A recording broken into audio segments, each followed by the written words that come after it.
সুপ্রভাত বন্ধুরা, tips blog and Tojo চ্যানেলের আরও একটি নতুন ব্লগে আপনাদের সকলকে জানাই স্বাগত। আজ মঙ্গলবার আর আজকের ব্লগটা আমি এখন থেকে শুরু করছি। এখন ঘড়ির কাঁটায় ওই 8টার মতো বেজে গেছে আর বাড়ির সমস্ত কাজ এখনও বাকি আছে। আজকের থেকে তোজোদের স্কুলের গ্রীষ্মের ছুটিটা শেষ হয়ে গেল, মানে সামার ভ্যাকেশন যেটা পড়েছিল সেটা আজকে শেষ হলো। আজকের থেকে ওদের ক্লাস শুরু হয়ে গেল। আর ওদের তো ডে স্কুল, মানে ওই 10টার থেকে 3:30 পর্যন্ত ক্লাস হয়, কিন্তু এখনও বাইরে এতটাই রোদ, বৃষ্টির তো ছিটে ফোটা নেই। আর এই রোদ গরমে ছেলেকে স্কুল পাঠাতেও কেমন লাগছে, আর স্কুল না পাঠালেও নয়, কারণ সেকেন্ড ডিউটির যে এক্সাম হয়েছিল সেই এক্সামের কপিগুলো এখনও পাইনি আমরা, তার জন্য ছেলেকে স্কুল পাঠাতেও হবে। আর এই কদিন কোয়ার্টারে গেছিলাম বলে দেখুন গাছগুলো কীরকম ঝিমিয়ে গেছে, যদিও একটা গাছও মরেনি, সব গাছগুলো বেঁচে আছে। আর এই গন্ধরাজ গাছটা কালকে রোদে ছিল বলে একটু বেশিই ঝিমিয়ে গেছে। আসলে গোড়াতে একদম জল দেওয়া হয়নি, মানে 2 দিন জল দেওয়াই হয়নি, ওই কারণে গাছগুলো এরকম হয়ে গেছে। আর এখানে সেই মাল্টি কালার যে গোলাপ গাছটা ছিল না, পিঙ্কে আর সাদাতে যে গোলাপ গাছটা ছিল, সেটাতে দেখছি 7 পাতার একটা ডাল বেরিয়েছে, আর ডালটা বেশ তাড়াতাড়ি গ্রো করছে, অনেকটা বড় হয়ে গেছিলো ডালটা। তার জন্য সেই 7 পাতার ডালটা কেটে দিলাম, কারণ গোলাপ গাছে শুনেছি 7 পাতার ডাল থাকলে নাকি আর ফুল হয় না। যদিও ওই গাছটায় বেশ কুঁড়ি আসে, কিন্তু এখন দেখছি একটাও কুঁড়ি আসেনি। আজ জলখাবারে ভাবছি বানাবো লুচি। কালকের ফ্রিজে কিছুটা রুল ময়দা মাখা ছিল, তাহলে ওই রুল ময়দাটার সাথে আরও একটু আটা মিক্স করে লুচি আর ওই আলুর ছক্কা যেটা বলে, মানে আলু আর টমেটো দিয়ে প্রথমে সিদ্ধ করতে হয় প্রেশার কুকারে, তারপর ওটা একটু টক হয়, ওটা 5 ফোড়ন আর আদা শুকনো লঙ্কা এটা দিয়ে ছকে দিলে কিন্তু বেশ টেস্টি লাগে। আমাদের খেতে তো এটা সবাই খুব ভালোবাসে, আর এটা আমার শাশুড়ি মায়ের স্পেশাল, শাশুড়ি মা বানাতে বেশ ভালোবাসেন এটা, আর বানাতেও খুব ভালো পারেন। মানে শাশুড়ি মায়ের হাতের এই আলুর ছক্কাটা খেতে আমরা সবাই খুব ভালোবাসি। আর তোজোকেও আজকে টিফিনে ভাবছি লুচি দিয়ে দেবো, যদিও এতটা গরম পড়েছে লুচি দিতে ইচ্ছে করছে না, কিন্তু ও আবার লুচিটা খেতে একটু বেশিই ভালোবাসে। তো যে লুচিগুলো ওকে দেবো সেগুলো টিস্যুতে আপাতত মুড়ে রাখবো, তাহলে তেলটা অনেকটা টেনে নেবে। মোটামুটি লুচিগুলো সব ভাজা হয়ে গেছে, আর ওইদিকে আলু টমেটোটাও সেদ্ধ হয়ে গেছে। ওটা ওই সেদ্ধ জলটা ফেলে দেবো, মানে নুন আর হলুদ দিয়ে শুধু সেদ্ধ করতে দিয়েছিলাম তো, জলটা ফেলে দেবো তো। আর এখানে অল্প টেস্টের জন্য ওই পেঁয়াজও দিয়ে দিলাম ফোড়নের সাথে, আর এখন দিয়ে দিচ্ছি অল্প আদাটা ঘষে দিয়ে দিচ্ছি, আর জিরে গুঁড়োটা দিলেও ভালো লাগে, কিন্তু আজকে আমি দিতে ভুলে গেছিলাম জিরে গুঁড়োটা। তো যাই হোক, এটা মশলাটা একদম কষা হয়ে গেছে, যদিও কিছু মশলা লাগে না, অল্প মশলা লাগে হয়। আর আজকে জলটা সমেতেই আমি দিয়ে দিলাম, কারণ জলটাতে আমি একটু ম্যাগি মশলা দিয়েছিলাম, তাই ভাবলাম জলটা ফেলবো না, টেস্টি লাগবে, এই কারণে জল সমেতেই আজকে দিয়ে দিলাম। আর এদিকে আমাদের লুচি আর আলুর তরকারিটা একদম রেডি হয়ে গেছে, তো ওদের বাবা ছেলেকে দিয়ে আসি চলুন। বলে রাখি, এই লুচি আর আলুর তরকারির ভিডিওটা আমি এটা পুরনো ভিডিও দিচ্ছি, এটা আমার গ্যালারিতে ছিল, তাই আজকে আর নতুন করে কোনো ভিডিও শ্যুট করিনি। মানে আজকেও লুচি তরকারি বানিয়েছিলাম, কিন্তু সেটা শ্যুট করিনি, আমি ওই পুরনো ভিডিওটাই আমি আজকে গ্যালারির থেকে এখানে সেট করে দিলাম, শুধু এটাতে ভয়েস ওভারটা অ্যাড করছি। আর এই ডিমগুলো কালকে দাদা নিয়ে এসেছিলো, মানে আমাদের বাড়ি মালিক নিয়ে এসেছিলেন, বাড়ি মালিক উনি বাইরের থেকে নিয়ে আসেন, তো একটু কম দামের মধ্যে পাওয়া যায়, উনি যখনই নিয়ে আসেন আমাদেরকেও দেন কিছুগুলো। তো যাই হোক, এগুলো আমি এখন জলে ভিজিয়ে রাখলাম, আর এখন চলে এসেছি বাঁকুড়ার কার্মেল স্কুলে। মানে একটু কার্মেল স্কুলে এলাম বেটুর জন্য কথা বলতে, ভাবছি স্কুলটা সামনের বছর চেঞ্জ করব, তো এখনও সেই রকমভাবে চিন্তাভাবনা করিনি, কিন্তু ইচ্ছা আছে সামনের বছর চেঞ্জ করব, কারণ আমরা চাইছি ওর একটা ল্যাঙ্গুয়েজ চেঞ্জ করার জন্য, মানে ওর হিন্দি আছে সেটা চেঞ্জ করে বাংলা দিতে চাইছি। তো এখন যে স্কুলে পড়ছে সেই স্কুলে যদি হয়ে যায় তাহলে কোনো অসুবিধা নেই, কিন্তু ওই স্কুলে যদি না হয় তখন স্কুলটা চেঞ্জ করব। স্কুলটা বেশ সুন্দর লাগলো, আর এই বাচ্চাগুলো দেখুন, দেখে ঠিক মনে হচ্ছে না সেই ছোট ছোট হলুদ রঙের হাঁস বাচ্চাগুলো হাঁটছে, মানে একদম দেখবেন ছোট্ট হলুদ বাচ্চাগুলো, মানে হাঁস বাচ্চাগুলো হলুদ হলুদ দেখতে হয়, বেশ সুন্দর, ওইরকমই আমার মনে হচ্ছে যে হাঁস বাচ্চাগুলো লাইন দিয়ে একসাথে কি সুন্দর হাঁটছে। তো স্কুলটা মোটামুটি বেশ ভালো, কিন্তু লোকেশনটা একটু ভিতর দিকে, বাঁকুড়া টাউন থেকে একটু ভিতরে।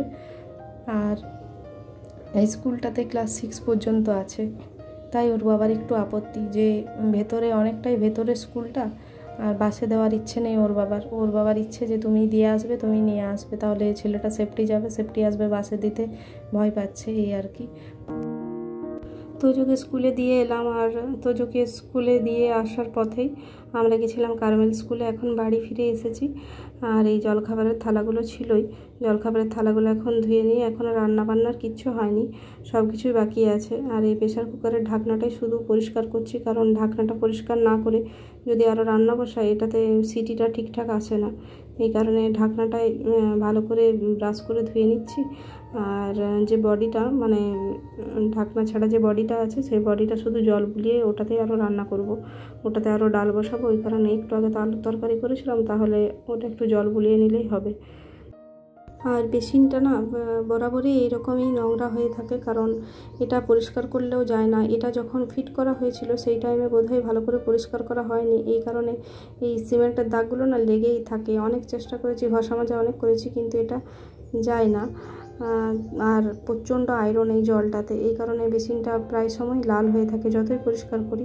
আর কীরকমই একটা খচখচে ভাব হয়ে গেছে বেসিনটা। এই যে দেখতে পাচ্ছেন সাদা সাদা সিমেন্টগুলো, এগুলো কিন্তু যতই ঘষি এগুলো কিন্তু যায় না, মানে সিমেন্টটা এমনভাবে লেগে গেছে, এটা কিছুতেই যায় না। তো শুনেছি একটা নাকি কি অ্যাসিড পাওয়া যায়, ওই অ্যাসিডটা দিলে নাকি এই আয়রনের দাগ বা সিমেন্টের দাগ এগুলো কিন্তু চলে যায়। তো অ্যাসিডটার নামটা জানিনি, ওটা নামটা জেনে আমাকে একটা এরকম অ্যাসিড নিয়ে আসতে হবে, কারণ দেখছি বাথরুমের বালতিগুলো খুব এইরকম মানে নোংরা জমে গেছে, আর এদিকে বেসিনটাও বেশ ময়লা হয়ে থাকে।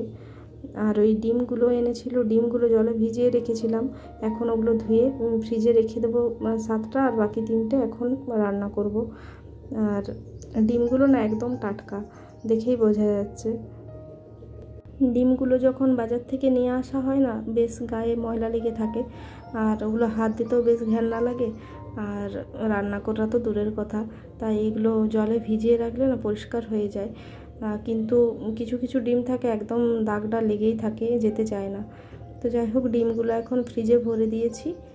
এবারে আলু আর করলা এবং পেঁয়াজ ওটা ভাজতে দিয়ে দিলাম। ওইদিকে ওটা ভাজা হয়ে যাওয়ার সাথে সাথে আমি আরও বসিয়ে দিয়েছিলাম ভেন্ডির তরকারিটা, আর ভেন্ডির তরকারি বসিয়ে একটু গেছিলাম নিচের দিকে। তো দেখুন ভেন্ডির সবজিটা না লেগে গেছে, জলটা একদম মরে গেছিলো। যদিও গন্ধ ওঠেনি কোনো, বা খাওয়া যাবে না সেরকম নয়, মানে এই জাস্ট মশলাটা লেগিয়েছিল। তো খেতে মোটামুটি বেশ ভালোই হয়েছে। আর এদিকে করে নিলাম অল্প ডাল সেদ্ধ, আর পেঁয়াজ দিয়ে এটা ছকিনি, শুধু জিরে আর শুকনো লঙ্কা দিয়ে এটা ছকে নিয়েছি। আর 3টে ডিম এগুলো সিদ্ধ করে নিয়েছি। বললাম না তখন যে ডিমগুলো একদম টাটকা। এই দেখুন, এই ডিমটা না কিছুতেই ছাড়ানো যাচ্ছে না, যদিও এগুলো হাঁস ডিম একটু শক্ত হয়, ছাড়ানো যায় না, ছাড়াতে গেলে একটু সমস্যায় পড়তে হয়। তো যাই হোক, ডিমগুলো ছাড়িয়ে নিয়ে এখন খেতে দিয়ে দিই ওর বাবাকে। আর তোজো স্কুল থেকে এসে খাবে, যদিও স্কুল যাওয়ার সময় আজকে ভাত খেয়ে যায়নি, লুচি খেয়ে গেছিলো, আর টিফিনেও অল্প লুচি দিয়েছিলাম।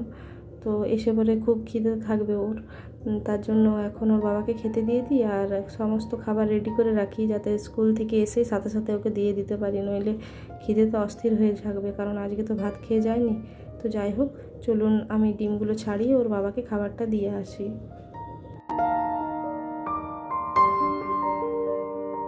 এখন বেজে গেছে বিকেল 5টা, মানে 5টার থেকে একটু বেশি হবে হয়তো টাইমটা, ওই 5টা 10-15 হবে। এসেছিলাম একটা টায়ারের দোকানে, ওই গাড়িটা একটু প্রবলেম হয়েছিল, তো গাড়িটা তাহলে টায়ারটা চেঞ্জ করব, ওই কারণে এসেছিলাম। তো দোকানটা এখনও বন্ধ আছে, খোলা হয়নি। আর এদিকে তোজোবাবু কুলফি দেখে কুলফি খেতে চাইছে, তাই ওর জন্য একটা নিয়ে নিলাম কুলফি। আগে ছোটোবেলায় এই কুলফিগুলো ছিল 2 টাকা করে, এখন এই কুলফিগুলো হয়ে গেছে 10 টাকা করে। মানে কী হারে জিনিসের দাম বাড়ছে সেটা একবার ভাবুন। তো তোজোবাবু কুলফি পেয়ে তো খুবই খুশি, যদিও ওর একটু করে আমাদেরকে দিচ্ছিল, শেয়ার করে অবশ্য খায়, একা খেতে চায় না। আর ও একটা জিনিসই শুধু শেয়ার করতে চায় না, সেটা হলো বিরিয়ানি বা মোমো, এই দুটো ও কিন্তু শেয়ার করতে রাজি মোটেও নয়। এই দুটো মানে সে যতই ক্লোজ হোক, ও কিন্তু শেয়ার করতেই চায় না এই দুটো, এতটাই ভক্ত বিরিয়ানি আর মোমোর। তো যাই হোক, আজকের ব্লগটা এখানেই শেষ করলাম আমি। আর যদি আমার ভিডিওগুলি আপনাদের ভালো লেগে থাকে তাহলে চ্যানেলটা অতি অবশ্যই সাবস্ক্রাইব করে আমার পাশে থাকবেন, এবং একটা কমেন্ট একটা লাইক অতি অবশ্যই করবেন। আপনাদের একটা কমেন্ট একটা লাইকে না আমার ইন্টারেস্টটা অনেকটা বেড়ে যায়, যে না আজকেও আমি আপনাদের জন্য ভিডিও বানাবো। তো আজকের মতো এখানেই শেষ করলাম, বাই।